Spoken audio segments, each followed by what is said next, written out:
Hey, Pro-Life Jen, this is Kristan Hawkins. Welcome to this How to Win This Week episode. Pro-life politicians must keep talking about abortion. Please spread this message far and wide. Do you know that 9 out of 10 Americans reject the Democrat Party's abortion agenda? That's right. A Harvard-Harris poll this June found that only 10% of Americans supported allowing abortion through all 9 months. No matter who is doing the polling, the Democratic Party's platform and their agenda of abortion through all 9 months for any reason and with taxpayer funding is a loser with most Americans. But despite the unpopularity of the Democrats' position, many Republican politicians are having a hard time finding their voice on abortion. They're listening to the Beltway consultants a little too much. Abortion is a winning political issue for those who know how to talk about it. So why not make a strong case? If you run from a bully, they will chase you. And that includes the media or in a debate. And we know that when we can get America talking about abortion, it always becomes more pro-life. There have been tons of recent stories claiming Democrats rising in polls despite record high inflation because the support of abortion in America in this post-Roe America is so strong. But it's not true. Americans don't want the radical abortion agenda pushed by Joe Biden, Nancy Pelosi, and Chuck Schumer. Just look at the so-called Women's Health Protection Act, which sought to codify Roe v. Wade, actually go further than Roe v. Wade, guaranteeing abortion all 9 months, usurping all state laws of abortion, and forcing taxpayers to pay for it, which has failed repeatedly in Congress.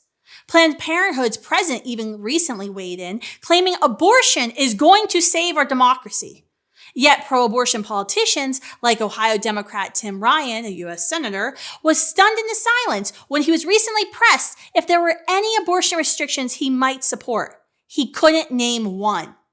Earlier this year, Students for Life's Dimitri Institute for Pro-Life Advancement found an astonishing 8 in 10 young people wanted to vote on abortion policy in their states, up from 66% last year. And 3 out of 4 millennials wanted limits on abortion. We found an immediate 10-point shift from young people saying they supported Roe to opposing Roe as soon as they learned what Roe versus Wade really was.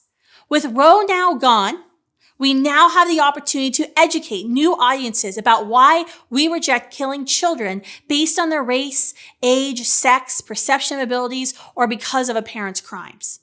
We must educate on how we, in a caring society, can help as we do more with our Standing With You initiative. What happens when we don't take the initiative, when we don't drive the conversation here? Some will point to a recent ballot initiative in Kansas and the loss of a special House of Representatives race in New York State to argue that life is losing momentum. In both cases, an outspoken abortion lobby went all in on abortion, while the pro-life side presented mixed or missing messages, not really talking about what abortion is or what it does. The takeaway is that pro-life champions don't define their viewpoint. The other side will. And there's absolutely no reason why pro-life Americans should allow the other side, those who advocate for killing babies, when it comes to abortion. In this election cycle, abortion cannot be ignored. And if you do ignore it, it will be at your own peril. Look, the abortion industry will make their own case, and we will make ours. The pro-life message is a powerful one for everyone.